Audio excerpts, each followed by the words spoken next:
Bienvenidos a la siguiente clase de nuestro curso acerca de cómo, qué hacer frente al Novus Ordo. En la clase pasada estuvimos revisando qué es el Novus Ordo. Vimos su origen. Vimos que es un proyecto básicamente de reforma litúrgica. Vimos el Novus Ordo como Novus Ordo como un proyecto de reforma litúrgica.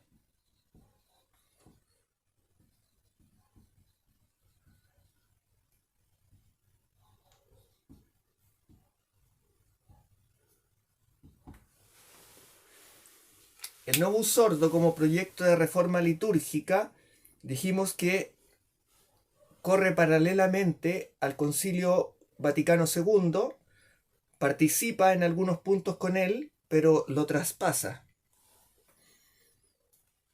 Tiene antecedentes anteriores y posteriores al concilio. Pero durante el concilio sí se participó se acopló, por decirlo así, pero no deja de ser un proyecto independiente, el proyecto de reforma litúrgica, que incluye una comisión de trabajo.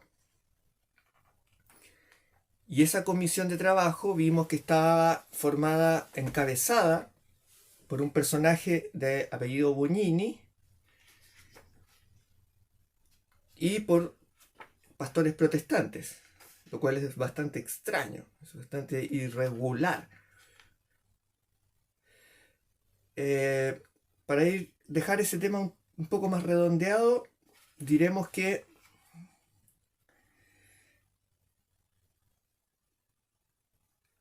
una vez que se diseñó la misa nueva por parte de ese comité,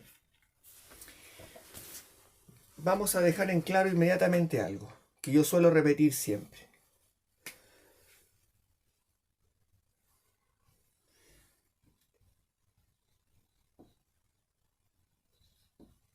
La Santa Misa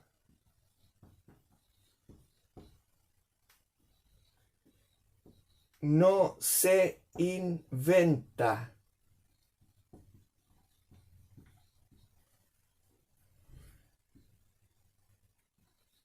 Se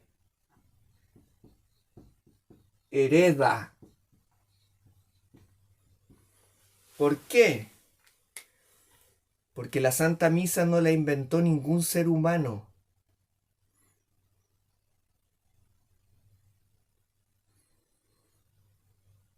No se puede inventar una misa. Se pueden hacer misas dedicadas a ciertas personas, a los santos, para un país, infinidad de motivos por los cuales se puede hacer una misa. Pero la misa en sí misma, en su estructura, no se puede inventar. Porque la misa nace del misterio de la fracción del pan que nos enseñó nuestro Señor Jesucristo. La misa es dada por Dios y perfilada y la fue llevando de la mano, por decir así, en el tiempo, el Paráclito. El ser humano no inventó la misa viene de Dios. Eso es algo que las personas suelen olvidar. Por eso es complejo el que se hayan metido en esta cosa de la reforma litúrgica. Porque ¿cómo van a reformar? ¿Cómo el ser humano va a reformar algo que está dado por Dios?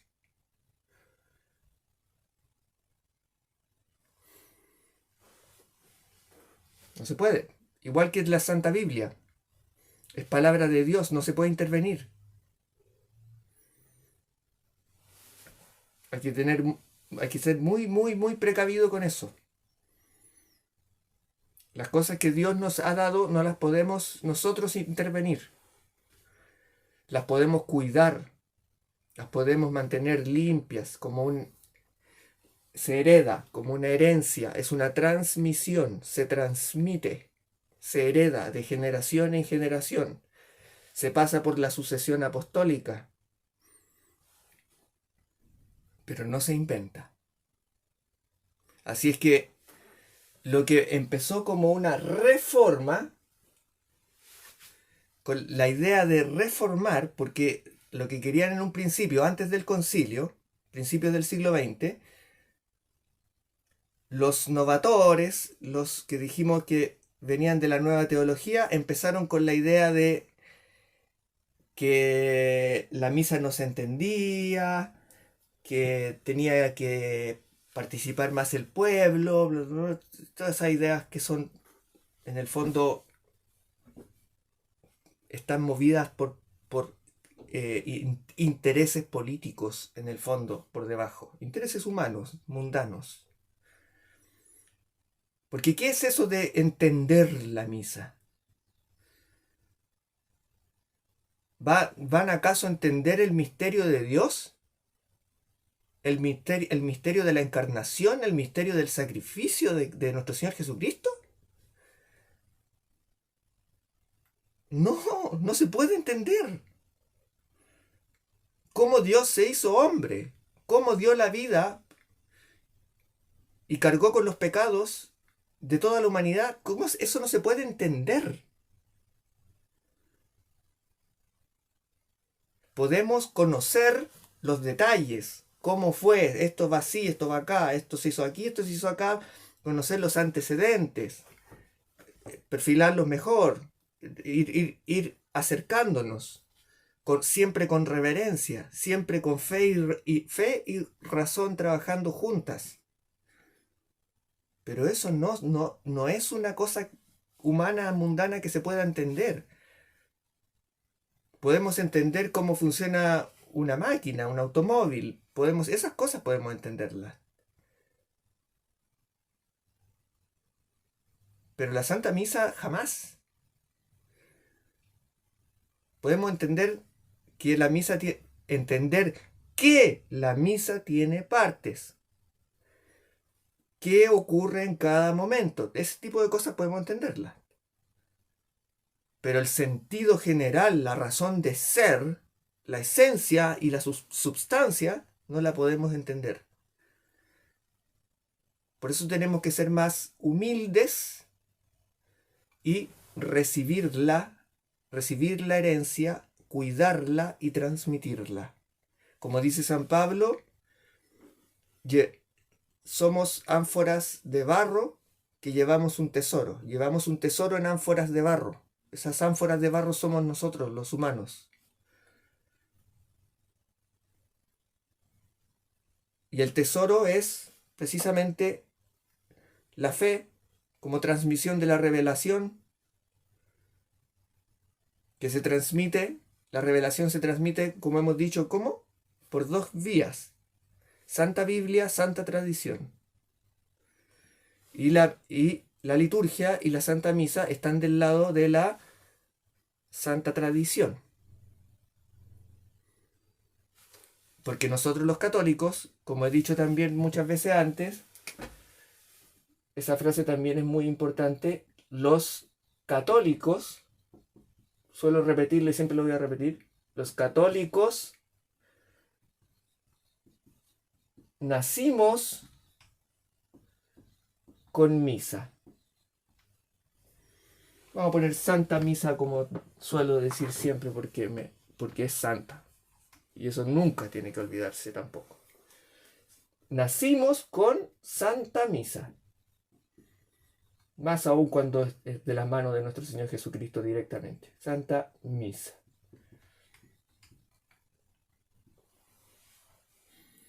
No teníamos Biblia durante siglos, pero teníamos misa.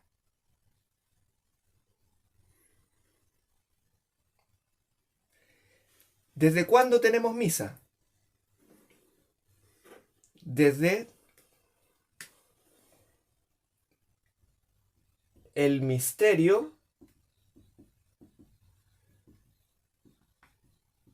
de la fracción del pan. Esa es la primera misa.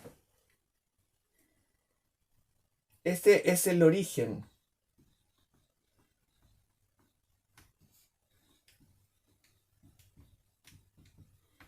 Origen de la misa.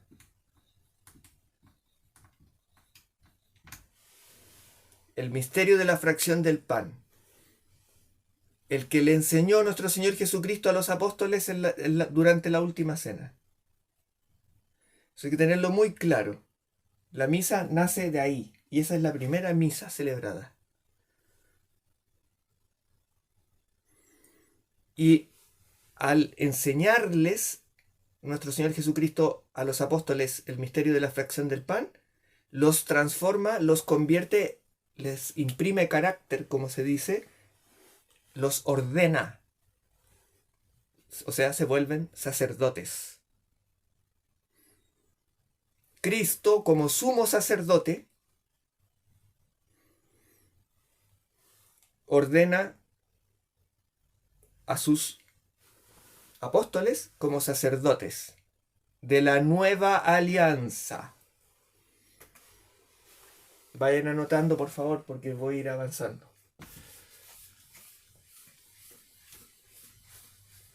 Estos detalles, que no son detalles, son muy importantes cada uno, todos estos puntos, mejor dicho, son los que conforman la base. Entonces tenemos que el misterio de la fracción del pan, durante la última cena, los apóstoles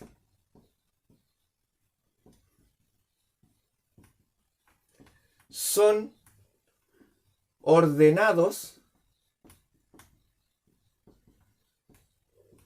sacerdotes.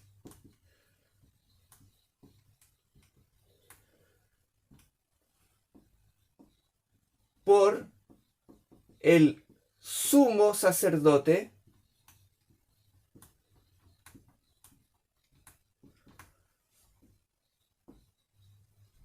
nuestro Señor Jesucristo.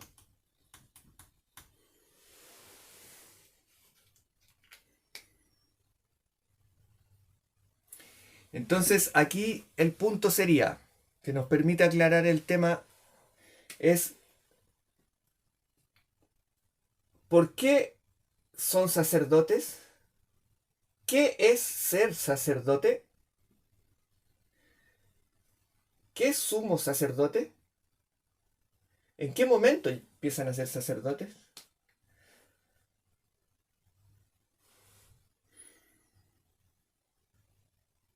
Porque la palabra sacerdote, el concepto, más bien dicho, o sea, los sacerdotes han existido desde antes y en múltiples culturas. ¿Por qué? Porque el ser humano, al ser criatura de Dios, busca a Dios, busca a su creador. Y como hemos dicho varias ocasiones, el ser humano siempre está buscando a Dios. Y como tiene imagen y semejanza, puede captar lo bueno, lo bello, lo verdadero, lo que se llaman los trascendentales, que son pequeños chispazos que Dios comparte con nosotros para poder guiarnos, para darnos unas pistas, unas huellas,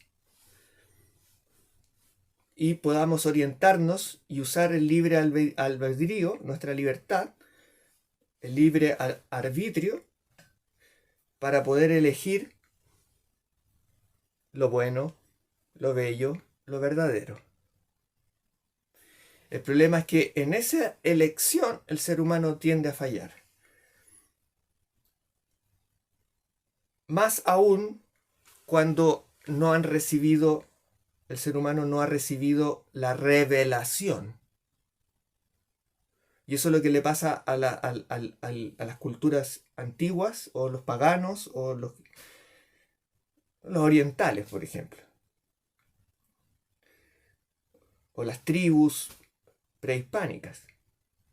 Como no habían recibido aún la transmisión del Evangelio, sabían que tenían que buscar a Dios, pero se confundían y terminan adorando el sol, terminan adorando el agua, terminan adorando la Pachamama, cualquier cosa. Y se nota que están en un error porque caen en aberraciones. Aberraciones. Como son, por ejemplo, los sacrificios humanos.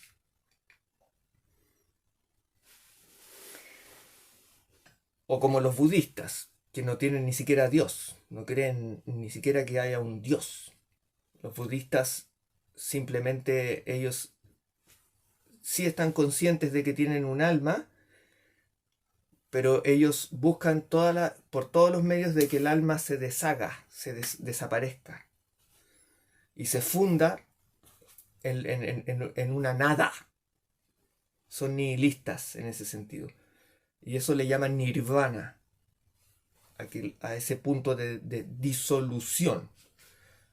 Y eso tiene que ver con la cremación también de los cuerpos. No quieren que quede nada. ¿Por qué? Porque como ellos creen que el alma reencarna y está en un ciclo de reencarnaciones, como los hinduistas también, porque los hinduistas y los budistas son como, son como hermanos,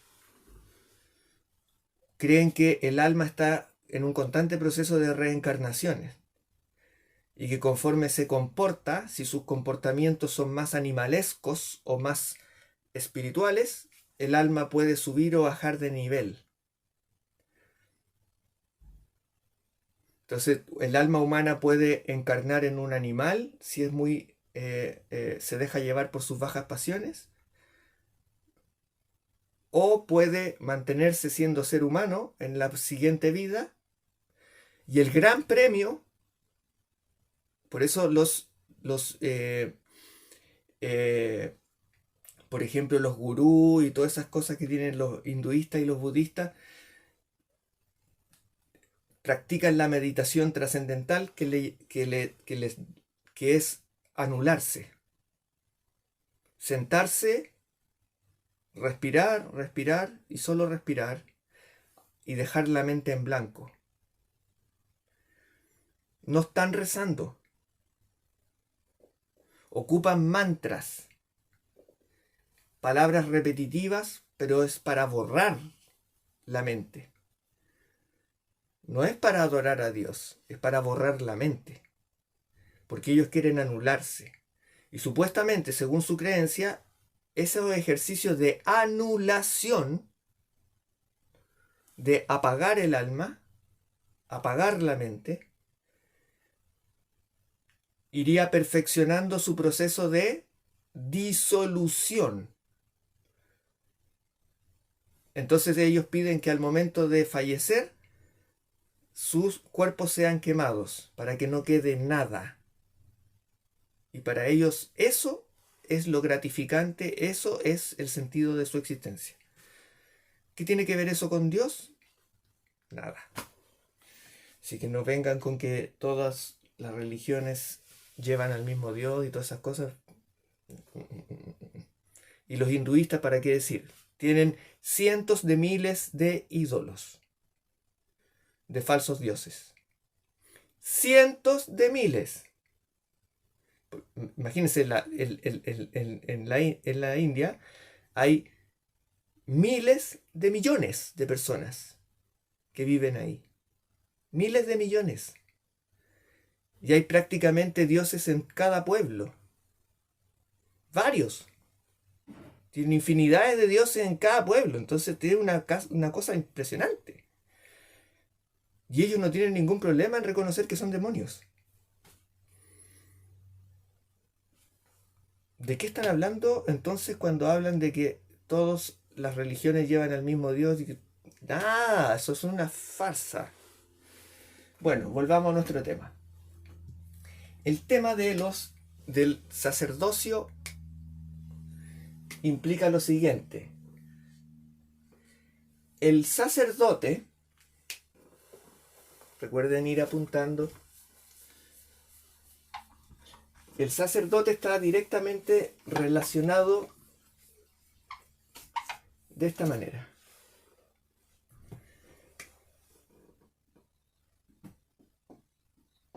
Sacerdote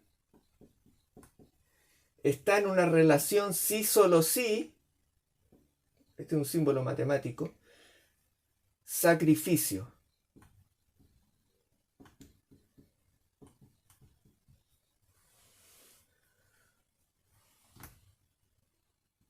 Y comunión.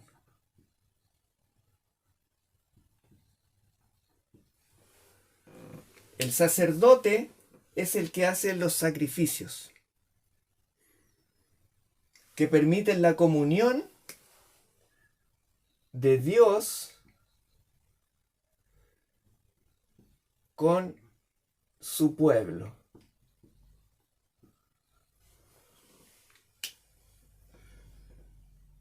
Eso es lo que hace un sacerdote. Aquí la palabra clave es esto. Sacer, sacri. Sacer, sacri, que es sacro.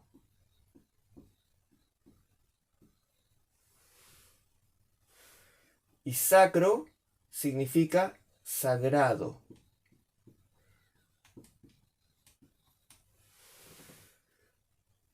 Y sagrado están en relación con separado.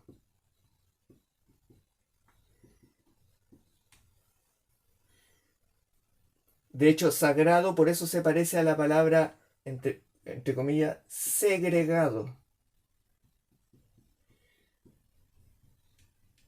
Sagrado, segregado, está separado. ¿Por qué? Porque el sacerdote trabaja con lo sagrado, que es lo que está en un plano trascendente. Por eso hemos reforzado eso en el curso anterior, tantos hemos intentado aclarar inmanente, trascendente. Como lo sagrado verdaderamente está en un plano trascendente, está separado del mundo profano, del mundo mundano. Y el ser humano que está en el mundo necesita unirse, volver a ligar lo que está separado.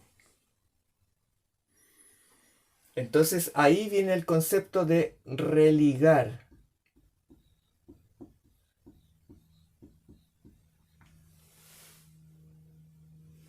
De donde nace la palabra religión.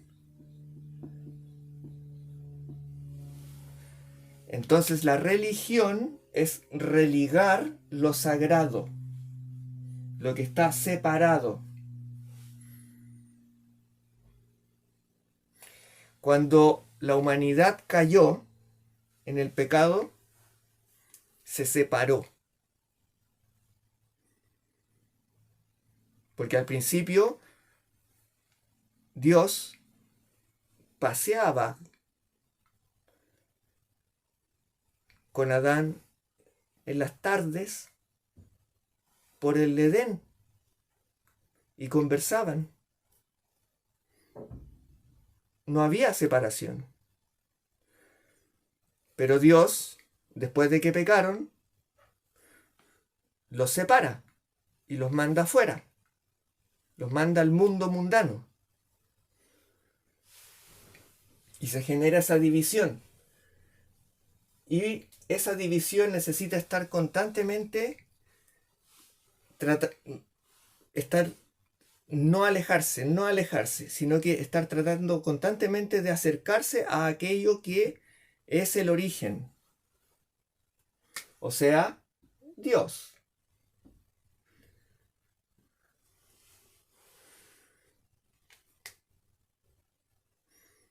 Por eso, desde muy temprano, Caín y Abel ya hacían sacrificios.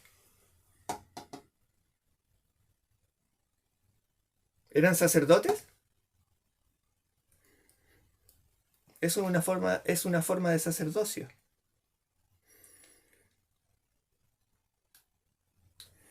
De hecho, hay quienes, eh, estudiando la Biblia y sacando la cuenta de cómo la humanidad fue creada con dones preternaturales,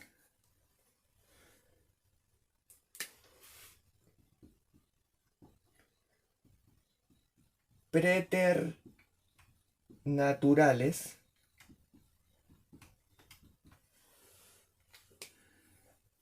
como la inmortalidad, por ejemplo, la impasibilidad, se dice, que no se enfermaban, que podían tener, que no eran esclavos de sus pasiones en la concupiscencia, por ejemplo, carnal, ni de ningún tipo. Tenían una batería de dones que nosotros ya no tenemos, pero que ellos sí tenían. Entonces los primeros seres humanos, en el fondo, es como si les hubiese quedado algunos resquicios, algunos restos de esa primera condición adánica, por decirlo así, que se refleja en qué, por ejemplo, en que vivían muchos años, vivían cientos de años. ¿Cuántos años vivió Adán? ¿Cuántos años vivió Caín? ¿Cuántos años vivieron los hijos que tuvieron? ¿Cuántos años vivió Noé? Que eso, como he dicho otras veces, en otros momentos de los cursos, tiene que ver con la población de la tierra. Porque no es que Adán y Eva hayan tenido solo esos hijos, sino que vivieron muchos años, siglos, y estos hijos tuvieron otros hijos, y así hijas, hijos, hijos, hijas, hijas, y durante siglos, y fueron generando y poblando la tierra. Y por eso Eva se llama Eva, desde que sale del paraíso, no antes. Entonces, tenemos esto ya claro. Sacerdote es el oficio del que hace sacrificio. Ese es el oficio de un sacerdote. No es pararse frente a unas personas a hablar como hablan los pastores o dar un sermón o como dicen ahora una homilía. No, eso lo puede hacer no cualquiera, pero sí una persona bien educada y con buenos estudios bíblicos puede hacer una buena homilía, un buen sermón. Y es lo que intentan hacer los pastores protestantes. Y algunos se ponen a gritar y a saltar y bla, bla, bla, bla, bla, bla. Hay que tener buena retórica, saber hablar.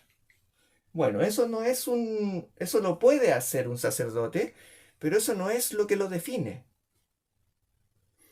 Lo que define esencialmente a un sacerdote es el sacrificio. Y así ha sido por miles de años. No solo en nuestra cultura. Como nosotros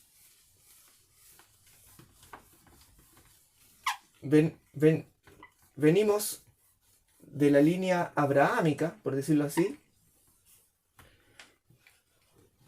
sabemos que nuestro Señor Jesucristo celebró la última cena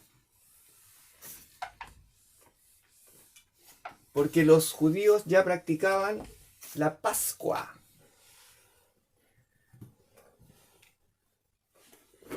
El Paracheve o el Pesaj, como le llaman. Tiene distintos nombres, la llaman de distintos nombres dependiendo del idioma. No sería acentuada. Pesaj. Pascua judía,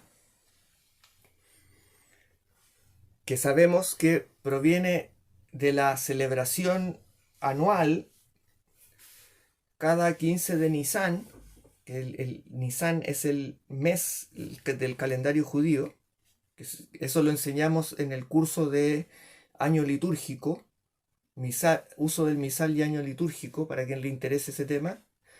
¿Cómo se calcula la Pascua? Que gracias a que como los judíos calculan el Pesaj, nosotros podemos calcular la Pascua.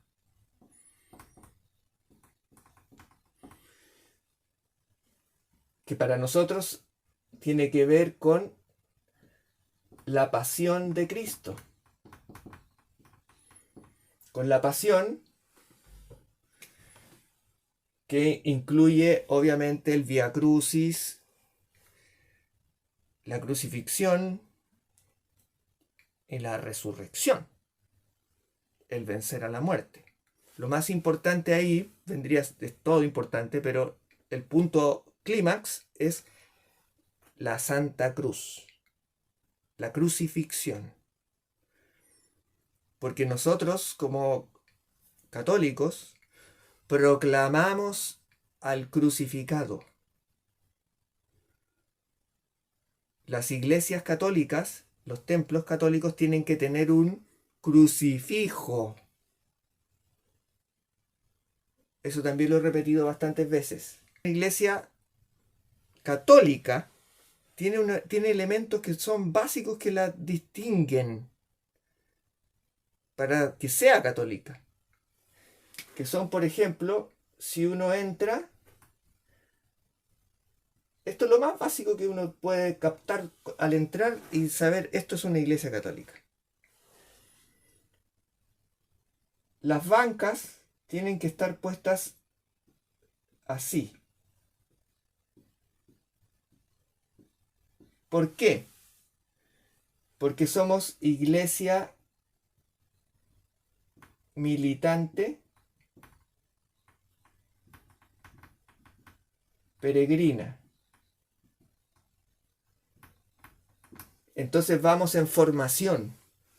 Y esto implica que se pueden seguir sumando personas a la fila. Y adelante está el pastor que guía el rebaño, la grey. En cambio, si las bancas están en círculo, queda el círculo cerrado. Hay algunas iglesias que tienen también bancas laterales a veces. Eso no está mal.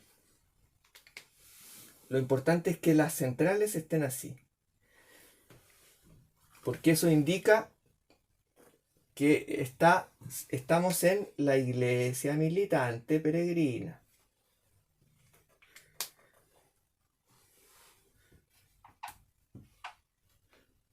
Lo que no puede ocurrir es que empiecen con esos jueguitos de que ponen una mesa así y que se empiezan a sentar alrededor como en círculo. Eso está absolutamente mal. Eso no es católico.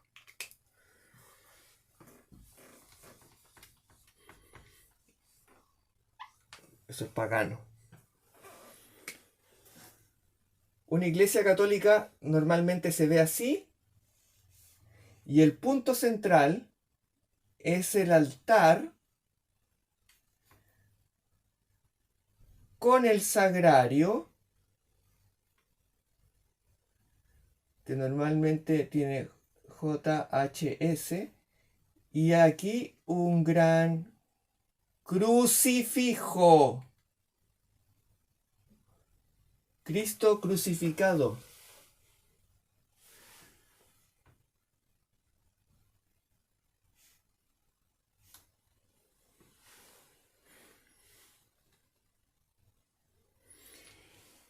¿Por qué? Porque esta parte del fondo, porque normalmente aquí, por ejemplo, perdón por la representación tan básica, mi señor y mi madrecita, está nuestra madre y aquí está, por ejemplo, San José,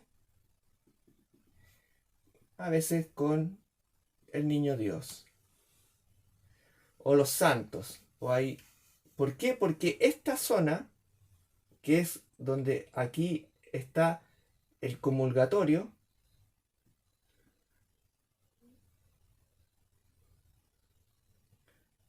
que es donde nos arrodillamos a recibir el pan del cielo, la carne del cordero, todo eso que va de ahí para allá es altar. Por eso los laicos no pueden meterse para allá. Hoy en día lo hacen, pero eso no está correcto. Porque toda esa zona es santa. Tan santa como los utensilios litúrgicos, como el copón, la pátena, el corporal. Todo ahí está santificado. No se puede cruzar esa barrera. Nosotros llegamos hasta ahí. Los únicos que pueden ingresar tienen que ser tienen que confesarse, los acólitos se confiesan, normalmente antes de cada misa, y reciben una bendición y una preparación de consagración especial del sacerdote para que puedan entrar a esta zona que es santa. Bueno, volviendo a lo básico. Las bancas puestas así. El sagrario, vamos a poner así. Bancas, sagrario y crucifijo. No otra representación de nuestro Señor. Porque hay iglesias donde ponen un Cristo resucitado, por ejemplo. Que muy bonito, sí, pero pónganlo en otra parte. Ahí tiene que estar el crucifijo. Porque el crucifijo es lo que nosotros proclamamos. Y si no, que lean la Biblia. Si no han leído la Biblia, que van a entender que nosotros proclamamos al crucificado. Porque ahí está la salvación. Ahí es cuando se toma los pecados del mundo y cuando derrama su sangre preciosísima para lavar nuestros pecados. Ahí es cuando da su cuerpo y su sangre. Todo ocurre ahí. Y la Santa Misa es esto mismo. Entonces el crucifijo es una especie de reflejo de la Santa Misa. Porque recordemos que Cristo es sacerdote, sumo sacerdote, vamos a poner sacerdote, y a la vez víctima. Es decir, hostia. La palabra hostia significa víctima. Entonces, ¿quién celebra la misa? Cristo. ¿Cuál es la víctima que se ofrece como sacrificio? Cristo.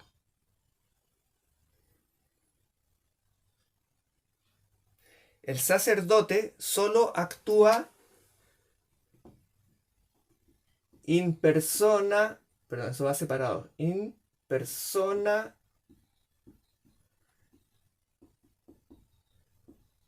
Christi, en la persona de Cristo.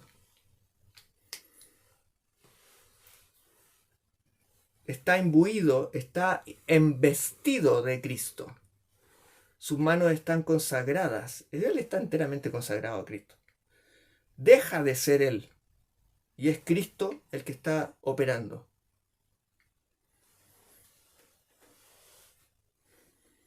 Entonces, estos 3 puntos es lo más básico que nosotros podemos reclamar, por decirlo así, a la hora de ir a la iglesia y decir, la iglesia tiene que tener esto: las bancas, el sagrario y el crucifijo. En su lugar central. Este es el eje de movimiento. Así la atención de la feligresía apunta hacia allá. Todos están mirando hacia allá. Este es el centro. Y nadie le puede dar la espalda al sagrario. Porque ahí está nuestro Señor.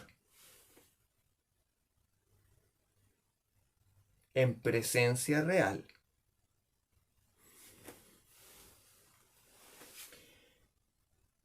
Entonces, ¿qué ocurre? Retomando. La Pascua y la Pasión. Nosotros tenemos Pascua, que es donde celebramos la Semana Santa, como le llaman, se le llama Semana Santa o Triduo Pascual, le llaman también a veces.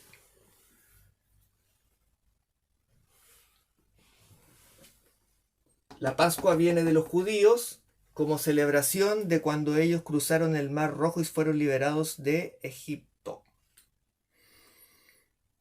Y Dios les dio la orden de que ellos tenían que ir celebrando todos los años su salida de Egipto, su liberación, haciendo una fiesta de Pascua. Y es en esa fiesta donde nuestro Señor Jesucristo les enseña a los apóstoles el misterio de la fracción del pan. Ahora, lo que nosotros también tenemos que tener muy en claro, que es muy importante, es que la Santa Misa tiene antecedentes que quedan rastreables por todo el Antiguo Testamento. Por ejemplo, desde Caín y Abel. Y esto lo hemos también mencionado antes. Caín, ¿por qué Dios acepta, le es agradable el sacrificio de Abel y no el de Caín? Porque el de Abel es de entre sus animales.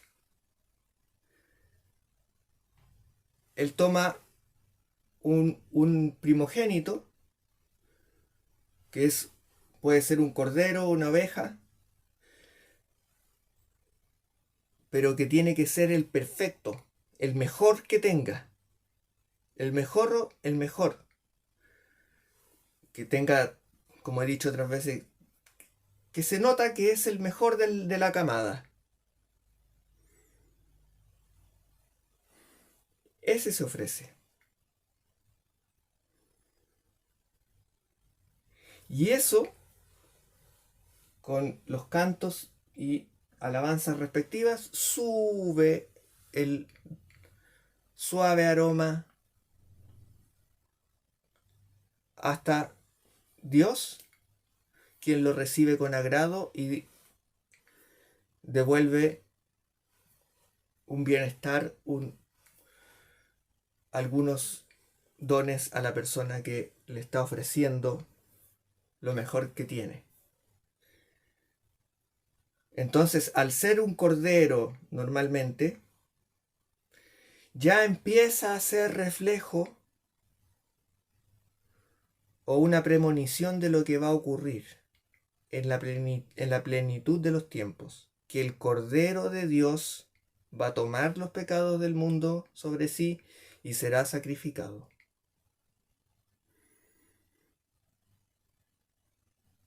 En cambio, el sacrificio de Abel es el fruto y el trabajo de los hombres. A Dios no le importa eso. Dios no quiere que le den cosas hechas por los hombres o cultivadas o frutas y cosas así. No, no.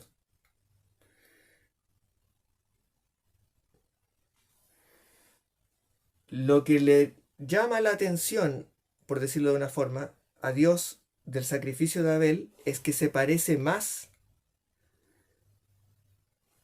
a la forma sacrificial que él va a establecer para el pueblo judío y luego que es la premonición también de lo que va a hacer Cristo. Porque el plan salvífico, aunque parezca impresionante decirlo, está trazado completo en la mente de Dios. Entonces, siempre, por eso en el Antiguo Testamento encontramos tantas referencias y cosas similares a la misa, a la Santa Misa y a nuestro Señor Jesucristo. Empezando por el sacrificio de Abel.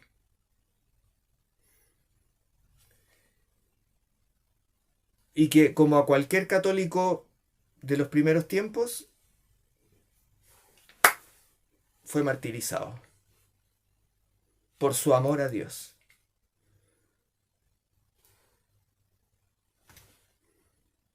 Los católicos hemos sido siempre atacados. Diríamos Abel, empezando por Abel. Luego está, por ejemplo, hay una señal también ahí clave en Melquisedec, que se le presenta a Abraham. Y Melquisedec presenta vino y pan. Otra señal. Dios siempre está enviando señales. Y una de las señales que yo encuentro más preciosas, bellas, es la de Abraham llevando a sacrificar a Isaac, su hijo querido, el hijo de la promesa.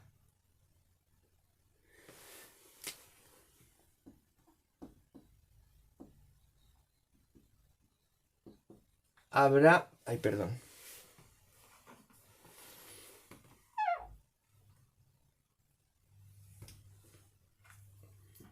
Abraham,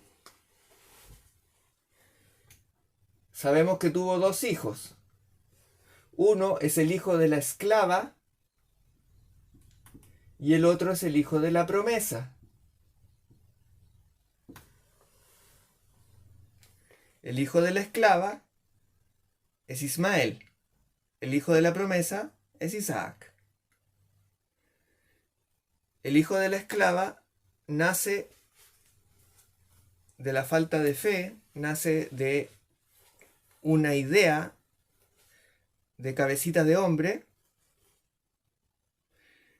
de decir hoy, pero ¿cuándo?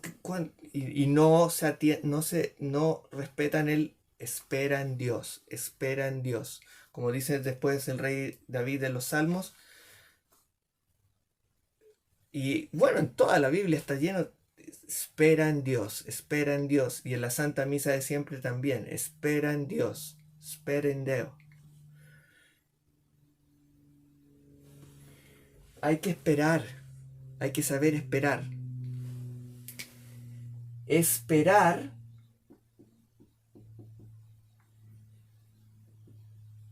es esperanza.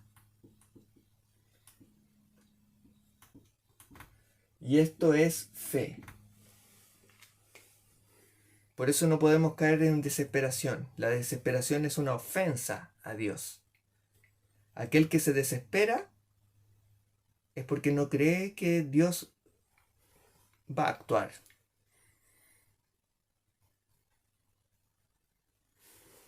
A veces Dios actúa y no nos gustan los resultados, pero siempre actúa.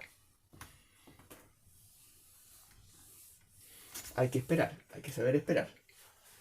¿Esperar qué? En este caso, la promesa. Porque Dios le había dicho ya que les iba a dar un hijo, que él se iba a dejar de llamar Abraham y se iba a llamar Abraham, y Sarai se iba a pasar a llamar Sara, y que iban a tener un hijo a pesar de su edad, que no se preocupara de eso. Entonces, una vez que empiezan a tener conflicto porque había nacido antes Ismael y todo eso, sabemos, historia sabida. Agar, la esclava, se tiene que ir con Ismael y toma Isaac la primogenitura y empieza a ser criado para poder quedar a cargo del pueblo.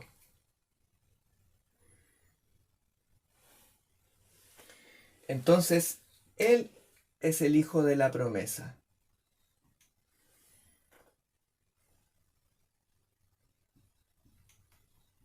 Isaac.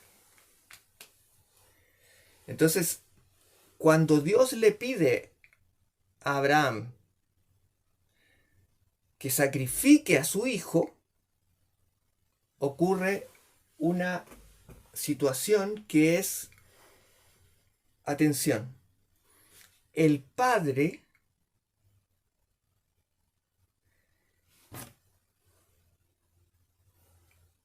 lleva a su hijo a tener que cargar los maderos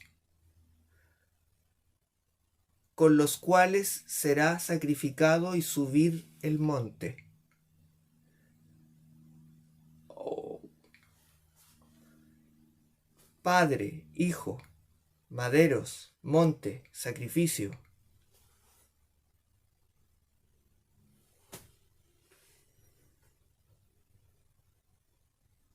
¿De qué nos está hablando Dios?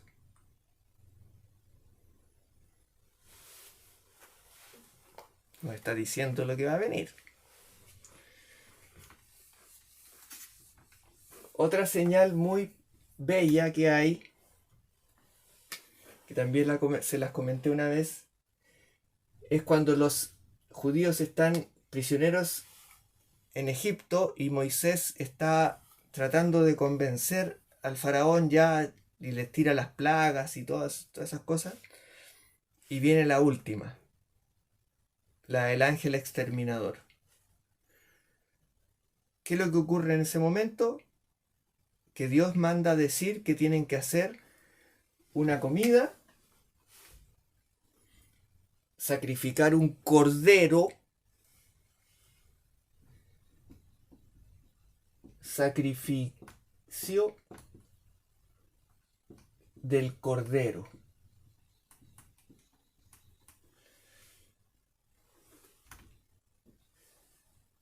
La sangre del cordero, perdón, vamos a poner otro punto primero, porque este es el punto decisivo, así que lo vamos a poner al final. Tienen que preparar pan ácimo. Pan sin levadura.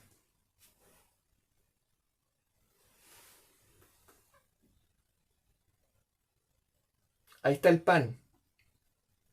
Ahora viene la sangre.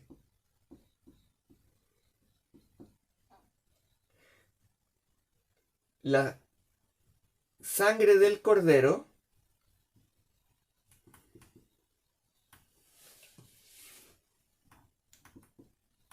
en los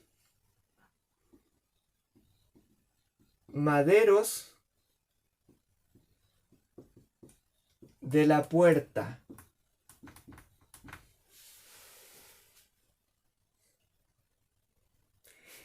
Tienen que poner la sangre del cordero en los maderos de la puerta.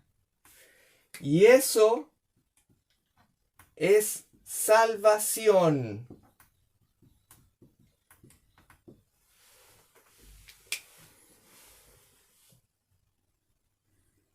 Porque cuando pase el ángel exterminador, va a entrar en todas las casas menos en las que la sangre del cordero esté en los maderos de la puerta.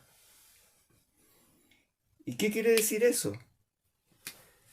Los maderos son obviamente la cruz. Y la puerta, ¿quién es la puerta? Cristo.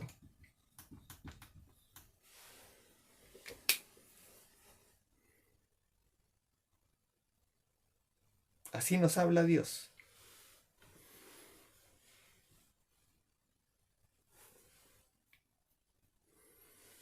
Bellísimo. Entonces eso permite que se salven el pan ácimo, el pan y la sangre del cordero. Lo mismo que tenemos en nuestra misa. El pan ácimo, la sangre del cordero.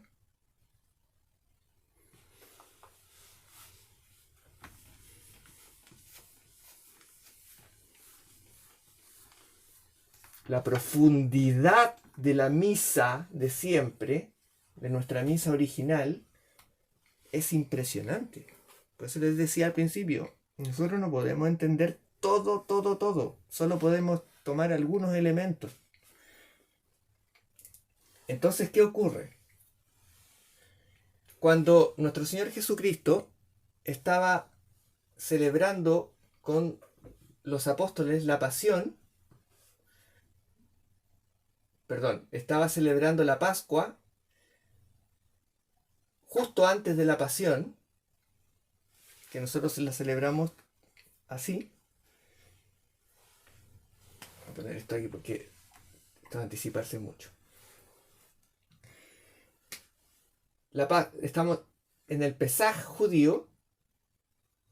Lo que Cristo hace es que les enseña el misterio de la fracción del pan.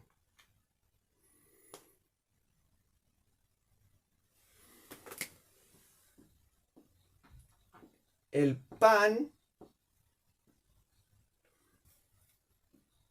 el vino, dejan de serlo y empiezan a ser el cuerpo y la sangre de Cristo, del Cordero de Dios. Estos se llaman las especies. A Dios no le ofrecemos pan y vino, le ofrecemos el cuerpo y la sangre de Cristo. Dios no quiere pan y vino, no necesita pan y vino. Dios lo que quiere es a su Hijo.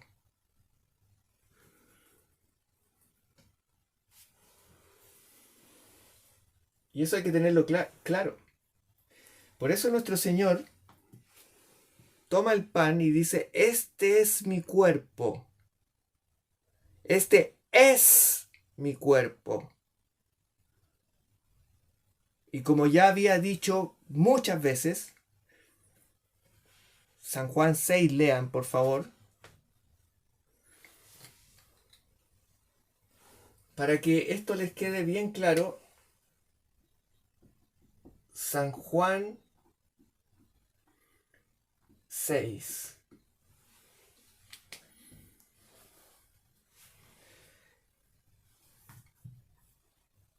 Cristo toma el pan. Este es mi cuerpo, como ya había dicho en San Juan 6, en Cafarnaúm. Este es el cuerpo. Ustedes tienen que comer de mi carne, que es el verdadero pan del cielo.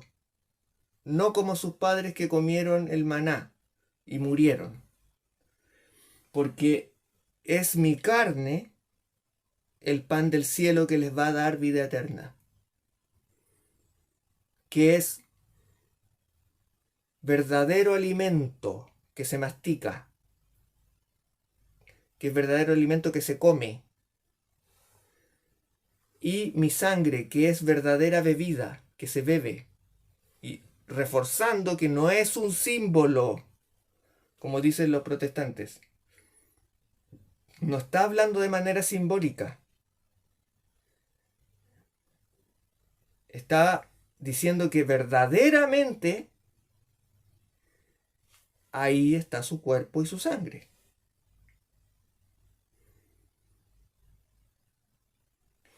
Entonces, cuando les enseña eso a los discípulos, este es mi cuerpo, comed, lo consagra, lo bendice, comed de él, toma el cáliz, lo alza, esta es la sangre que será derramada por el pecado de muchos, símbolo de la nueva alianza, bebed de ella y repetid esto.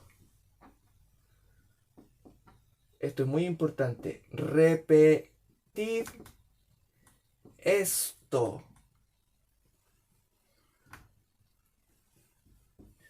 ¿Qué quiere decir Cristo cuando les dice repetid esto? No es repetir esto que está aquí arriba, la Pascua, porque esto ya se repetía. Dentro de la religión judía. Lo que les está diciendo es repetir el misterio, repetir el misterio de la fracción del pan. Porque así le llamaban en un principio, el misterio de la fracción del pan. O cena del Señor también le llamaban. El misterio de la fracción del pan. Esto es lo que tienen que repetir. Tomar el pan, tomar el vino, convertirlo en el cuerpo y la sangre, comer de ellas.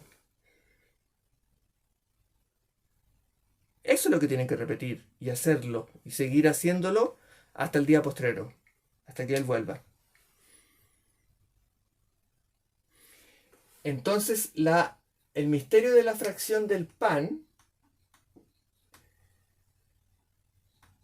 es un sacrificio. El misterio de la fracción del pan es un sacrificio. Tomar el pan, partirlo, y de hecho el que esté separada, por una parte se consagra el cuerpo y por otra la sangre. ¿Por qué no van juntos? Porque es un sacrificio. Y Cristo derramó su sangre preciosísima. Entonces, en el fondo, lo que les está mostrando Cristo a los apóstoles es lo que va a suceder unas horas más tarde. Cuando después de ser apresado, juzgado, martirizado, pasado por el Vía Crucis y lastimado hasta las más terribles ofensas, Él llegue al punto que ya había anunciado que será alzada la cruz. Cuando Él sea alzado, todo será atraído hacia Él. Y eso es lo que sigue, lo que ocurriendo por toda la sécula, por todos los siglos siguientes. Que Él empieza a reinar desde la cruz, crucificado. Por eso es tan importante el crucifijo y no otras imágenes de Cristo. El crucifijo es el importante, el más importante. Porque ahí es donde se concentra todo. Entonces el misterio de la fracción del pan, en el fondo, es un sacrificio.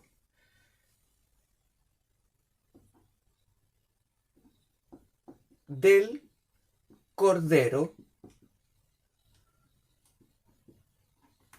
de Dios.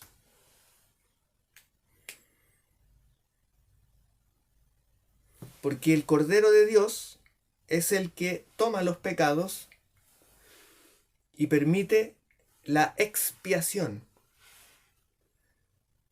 dentro de lo que es la Santa Misa. Entonces, en el contexto de la Pascua, nace el misterio de la fracción del pan, que es el origen de la Santa Misa.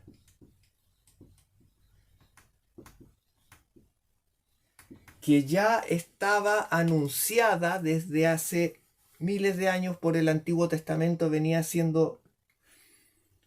El Antiguo Testamento, como se dice, se presentan como maquetas, como dibujos de lo que va a ser en realidad. Al final, en la plenitud de los tiempos, se va a cumplir lo que los judíos vivían de una manera incompleta. Entonces, la plenitud de los tiempos, cuando Cristo está en la cruz, dice, ya todo está consumado, todo está cumplido. Ahí se cumple. Todo lo que decía el Antiguo Testamento se cumple. ¡Pum! Y eso queda sellado en la Santa Misa como misterio de la fracción del pan. Por lo tanto, nosotros cuando vamos a Santa Misa, lo que hacemos es estar en la unión, en la comunión del misterio de la fracción del pan y a los pies del Calvario. Porque Cristo está siendo sacrificado. Ese es el sacrificio incruento, sacrificio de amor,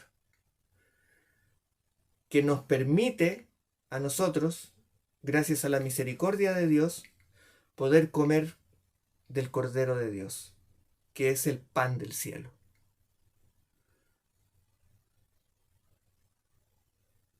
Y eso es el alimento del alma que nos une con Cristo. Cristo se une a nosotros, nosotros a Él, y es lo único que nos puede dar vida eterna y salvar. Porque para poder llegar a comulgar, nosotros tenemos que tener nuestros sacramentos, también dictados por Cristo, bautizarse, confesarse y toda una serie de forma de vida que es según como Dios manda, que han sido condensadas y entendidas gracias al Paráclito. No porque se le ocurrió a alguien en la cabeza. Es parte de la revelación. Todo esto es parte de la revelación. No son cosas humanas, son cosas divinas, santas, sagradas. Por eso nosotros no podemos interferirlas.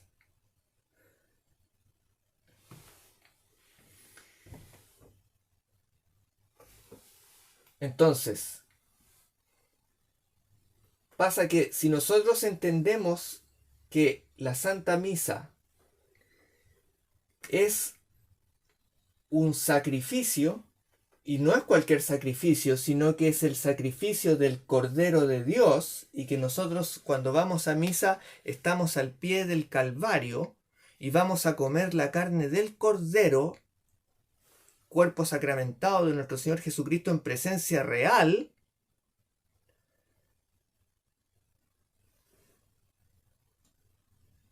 estamos en algo que es serio, o sea, no es cualquier cosa. No es una convivencia de personas que se reúnen, de amigos, de que... No tiene nada que ver con eso. Claro, nosotros somos el cuerpo místico, nos unimos todos en Cristo y podemos luego, claro, después de la misa, irnos a un almuerzo o irnos a un retiro, a un paseo, o celebrar lo que quieran, pero la misa es misa. Y es santa y es sagrada. y es de Dios. No la inventó un hombre para el hombre. Es Cristo siendo sacerdote y víctima a la vez, a través de su sacerdote. Eso hay que entenderlo y grabárselo muy bien. Porque si no se entiende eso, empiezan las faltas de respeto y los abusos litúrgicos. Que es Cristo actuando ahí, en presencia real.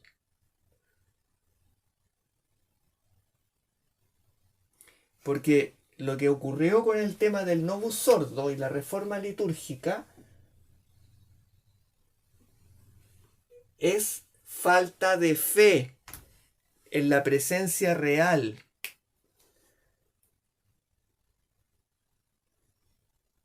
Porque en el fondo todos los cambios que hicieron atacan a la presencia real, que casi prácticamente no es ni... Creo que la mencionan una o dos veces en el documento que hicieron. Porque se hizo también una misa, ¿cómo es que le llamaban? Normativa, cuando en el año 68, creo que fue, se hizo la primera misa novus sordo, frente a los cardenales y obispos que fueron invitados a ver la nueva misa y que votaran. Se llevaron un rotundo no, eso no es católico. Esa misa que inventaron no es católica, es protestante. Las cosas están puestas de manera... mm, mm. ¿Le importó al magisterio? ¿Le importó a Pablo VI? No, siguió adelante. Incluso cuando descubrió que el autor de la misa nueva era un infiltrado, siguió adelante. Porque era tal el afán de querer dejar una huella en la historia como la misa moderna que trajo lo que ellos decían el nuevo Pentecostés, una primavera a la iglesia que va a permitir que se unan los protestantes con los católicos, porque es parte de la idea que le habían vendido a Pablo VI y a la iglesia entera, era que la misa nueva iba a permitir que se unieran los protestantes.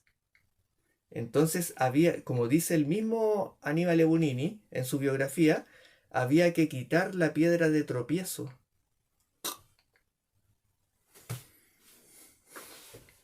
¿Cómo es eso de quitar la piedra de tropiezo? No lo dice exactamente con esas palabras, pero eso es lo que quiere decir. Dice, hay que quitar cualquier piedra que sea un impedimento que pueda hacer tropezar a los... Ellos le llaman hermanos separados. Ahí empezó eso de esa moda de decir hermanos separados, que de hermanos separados no tienen nada. Nuestros únicos hermanos separados son los católicos apostólicos orientales. Iban a volver a la iglesia. Por lo tanto, había que dejarle la misa lo menos católico posible, lo más protestante posible, para que pudiera servirles. Y así muchos pastores que revisaron la misa nueva dijeron, esta misa podría servir para el culto protestante.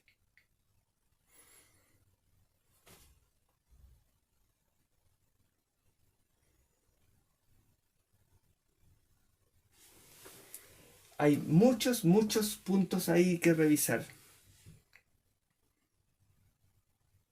De momento no nos vamos a extender más porque los puntos en cuanto a fechas, nombres, detalles técnicos, se los voy a hacer llegar.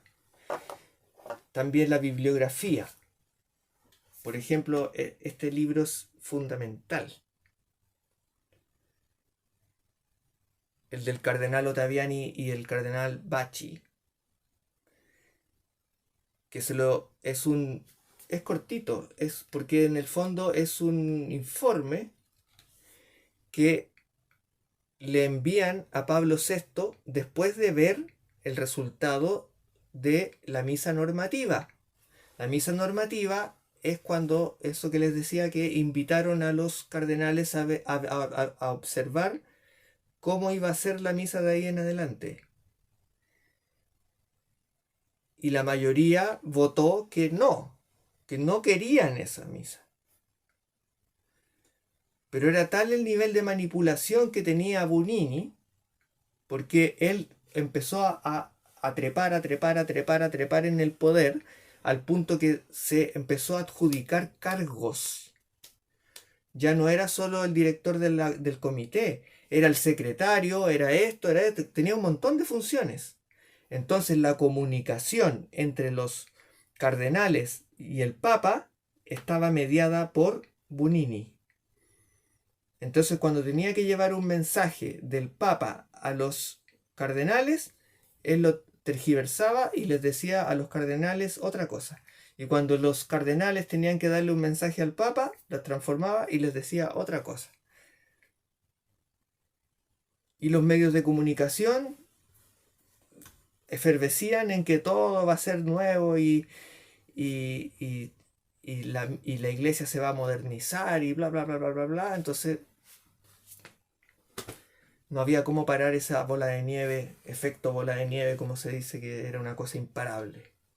Incluso cuando Pablo VI manda al exilio a Bonini una vez que se entera de que era de la logia y lo manda al desierto, a Irán,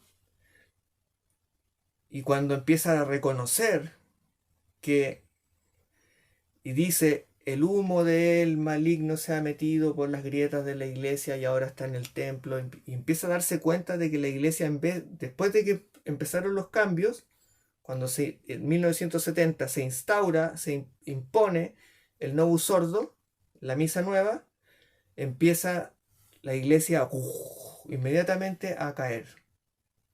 Los sacerdotes se empiezan a retirar, se empieza a llenar el Vaticano de cartas de renuncia, se empiezan a cerrar seminarios, porque ya no hay, los jóvenes ya no quieren ser sacerdotes.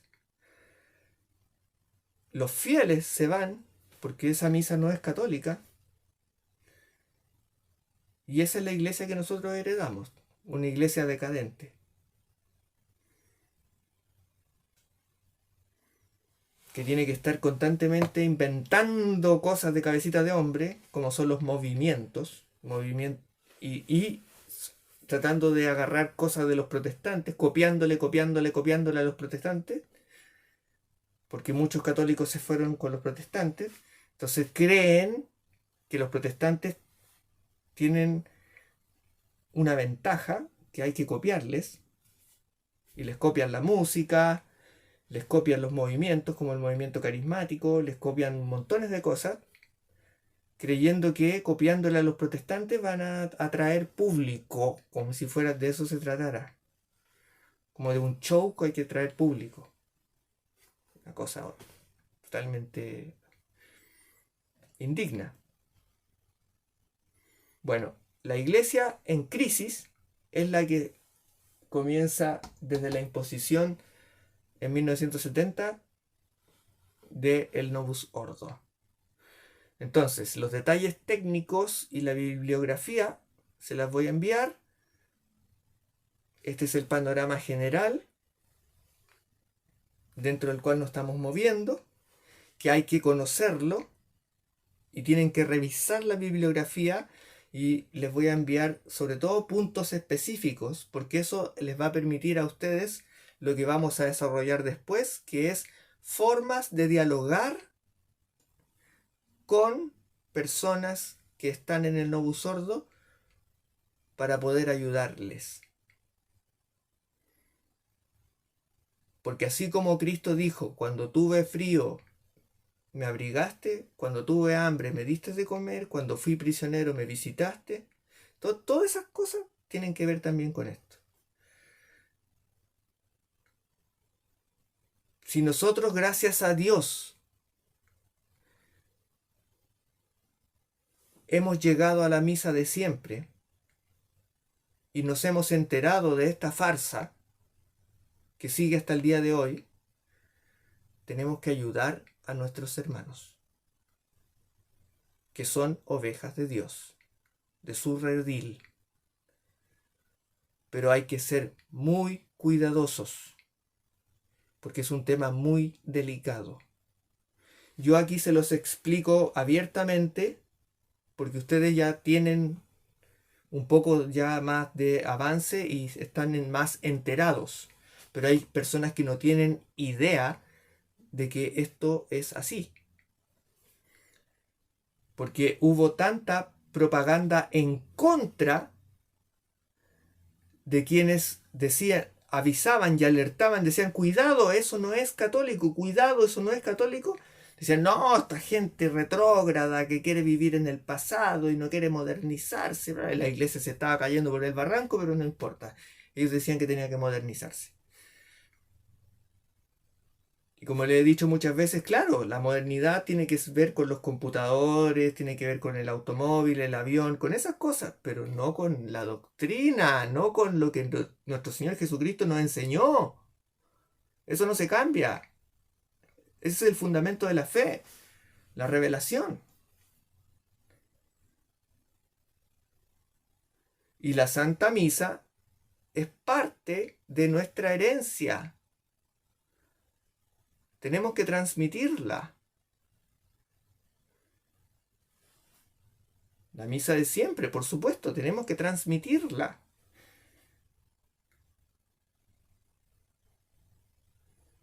Porque es el sacrificio incruento. Y si nosotros no comemos la carne del cordero, el pan del cielo, no tenemos otra opción, porque Cristo es el que salva.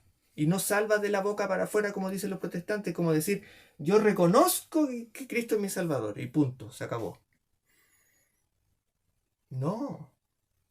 Por algo Cristo estableció su iglesia. Y por algo enseñó el misterio de la fracción del pan y dejó su sacerdocio.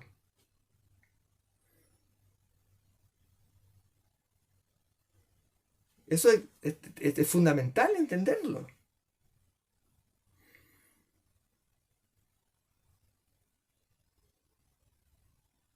Y ahora, ¿cómo nos relacionamos con las demás personas, con los demás hermanos?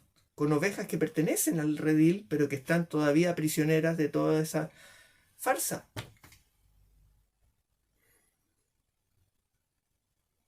Porque muchos están en el dilema de